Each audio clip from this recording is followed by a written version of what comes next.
that we have these struggles in life, and yet we don't focus enough energy on fixing them. Instead, we distract ourselves from the frustrations of them. And so, how do you know when something is? How do you know when you're getting too much rest or too much sleep? When it interferes with your overall ability to accomplish whatever it is you're trying to accomplish. So, for example, if you want to move up in your job at work, how do you know when you're getting too much sleep?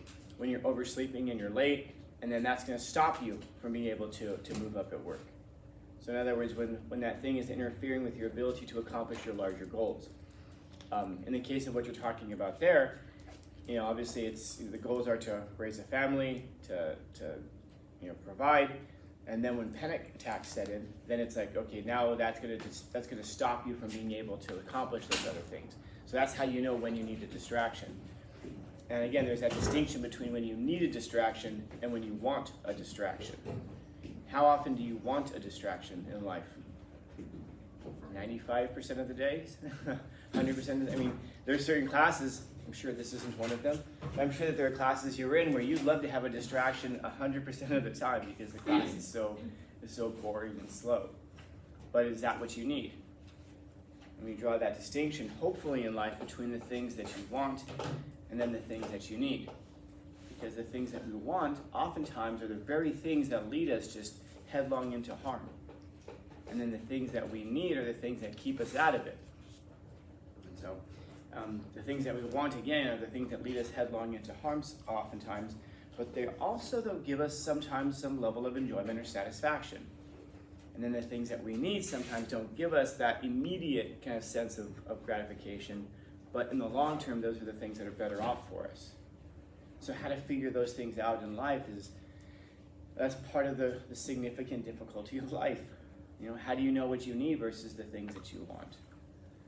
And I mean, like I'm thinking about even as a teacher, to become a teacher, so, you'd never know it from the quality of us, but it's a very difficult thing to do. It's not easy, especially now. To become a teacher, you obviously have to go through school, go through university, finish high school, go through university, and then most of the time it takes 5 years or so to graduate from college now. Very few people will do it in 4 years. Nowadays it's like 5-6 years. And then you have to go, from there you get into a teacher credential program, and that usually takes about a year or so. And then probably the hardest part of the whole process is that you have to go teach for 1 semester without getting paid for it. And so, I mean, very few people I'm sure can afford to take 6 months off of work so they can go work for free somewhere, especially adults who are being taken care of by somebody else. So you kind of get 2 types of people who become teachers a lot of times. People who are just kind of independently wealthy, and so they don't really need to work for those 6 months, so they can afford to do it, or people who are taken care of by somebody else. And you can probably start to see the personality types when you're going through it. But my point is that still, given all of that difficulty and all of that training that goes into it, I think it's something like 30% of teachers quit within their first 5 years. And that's a lot of people, man. And so one of the things that is suggestible is to talk to people, if you wanted to become a teacher, let's say, to talk to people who have been a teacher for several years and find out why is it that you stuck with it. Maybe talk to some people who didn't stick with it and they quit. And then maybe through that you can find out if it's something that it is that you really, really want. Because you can commit a whole bunch of your life to trying to pursue, or trying to achieve something that you want, only to find out that it's not really the thing that you needed. It was the thing that you thought you wanted. And so if you ask that question, like, why would you want to become a teacher? Well, a lot of times those are metaphysical things. Because I want to influence young people, let's say, or I want to. Why else? Because I want to. I don't know. We'll just stick with that one right there. Now, how often is that really going to happen? That you're going to, as a teacher, that you're going to influence people? First off, I kind of wonder, like, why would you want to influence people? Like, what is it about you that makes you think that you've got so many things figured out, that you even have it sorted out enough that you even should be in a classroom influencing young people? And that's always, when you talk to teachers, it's like, that's always such a weird, in fact, try that. Ask your teachers, so, why did you become a teacher? I wonder how many of them are going to, I wonder how many of your math teachers will say, because I just friggin' love math. And I wanted to spend every day doing math. Not meth, math. I bit my tongue last week, and so it's all swollen. I've had just a lot of difficulty eating and talking for the past week. And so I wonder how many of them are going to say, because I just really love math. And so if I figure if I'm going to teach math, if I'm a math teacher, I get to just deal with math all the day, every day. And on top of that, it'd be cool if I could get other people to like math too, because I like it so much. I wonder how many of them will say, I just really like science. And so because of that, I get to do science every day. Now, if that's your expectation, then can you enjoy teaching? Yeah, of course you can, because you can go in every day and then do the thing that you want, and it might turn out, by the way, that in doing so, you're also doing the thing that you need, because you might be deriving purpose and meaning from what it is that you're doing. And that's the bless you. And that's something that we miss a lot. We kind of go into something thinking, I'm going to get, and I'll become a doctor. Why? Because I really like helping people, and I want to earn a lot of money. Okay, if you're a doctor, will you earn a lot of money? Probably. But you're also going to be paying a lot of money to get that doctor, that medical degree, so that you can go do that. And you'll spend a good portion of your life paying off those loans. And now, what is it that you get to do as a doctor? You get to sit in an observation room and 25, 30 times a day, tell people you have a cold. Go get rest. Drink liquids. That's most of what doctors do. We think of doctors like, oh, it's so awesome because you're curing people. No, not really. That's very few doctors. Very few doctors are surgeons. Very few doctors deal with like those really serious medical things. Overwhelmingly, like your general practitioners, those are the ones who just tell you you have a cold. Even if you break your arm, you don't go to a general practitioner, you go to the emergency room. Then you follow up with your general practitioner, who will say, you have a broken arm, yes. And they did a good job by giving you a cast for your broken arm. So drink plenty of liquids, get plenty of rest, and in 6 to 8 weeks, your arm will heal enough where you can take off the cast. So then so maybe you can ask yourself after a while, as a doctor, am I really helping people? I'm not getting that other thing. I said I wanted to help people, and I wanted to earn a bunch of money. I guess I'm earning a bunch of money, but man, at what cost are you doing that? You've had to give up maybe that purpose and meaning. So what I'm getting at is that, let's say you go into teaching because you say, I just really want to influence people. And then, I don't know, how many of you guys show up every day saying, I just can't wait to be influenced? And again, I think it's a strange thing to show up in the first place and want to influence people. Because again, you have to believe that you've got a whole bunch of things in life really figured out. And therefore, I can come in and just share my wisdom and knowledge with you, and your life will be made better for having known me. And that's a hell of an assumption for us to make. So if you go into teaching thinking, I'm going to influence people, and then it doesn't happen, well, no wonder so many people end up jaded and hostile and annoyed. I'll walk through the hallways here, and I'll pass people. This always happens in the new building, especially. I'll pass other teachers, and is that awkward thing where we're supposed to say something to one another, but we don't have anything to say to one another?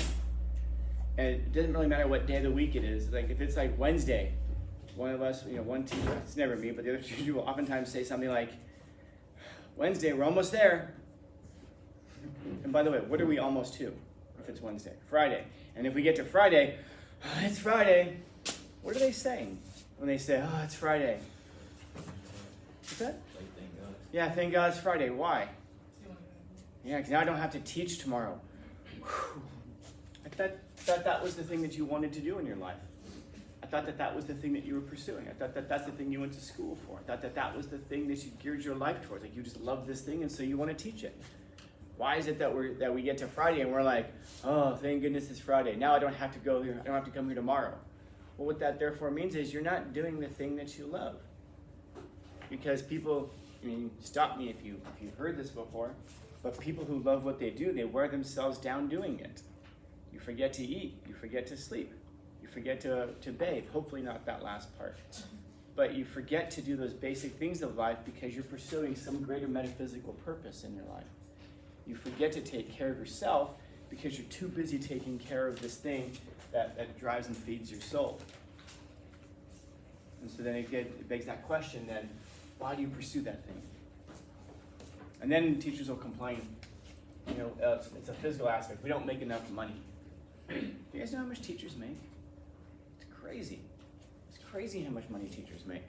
And I made $103,000 last year, and this is basically a part-time job. We work 181 days out of the year. When you guys are on vacation, we're on vacation. We're only here, 3 days more than you guys are. Or they're called pre-service days. We're only here 3 days more than you guys are. So when you guys are at home, so are we. And we still complain about that. And so no wonder, therefore, you get so many people who are jaded and walk through the hallway and go, Friday, or almost there. And I don't know how much they really believe that or how much we just say it because we're awkward, we don't know what to say. And isn't it funny how when we don't know what to say, we oftentimes will just say the wrong thing. And so I guess it kind of begs this question, what is that other world? What is that other thing that's possible?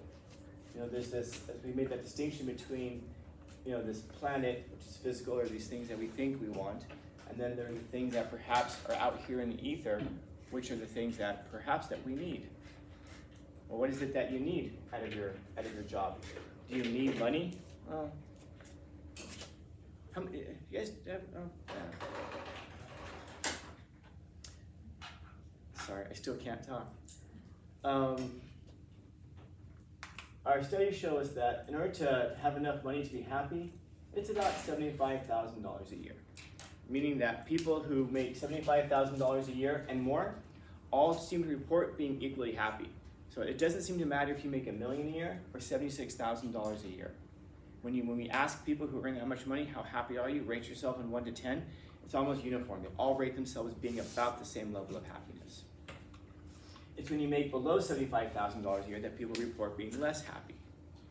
And that's because with that amount of money, you maybe not fabulously wealthy, but you can afford to do things. You can afford to go to the movies, you can afford to go on vacation once in a while, you can afford some things. And especially if there's 2 of you in one household, and you're both earning that, then you're earning a decent amount of money, $150,000 a year.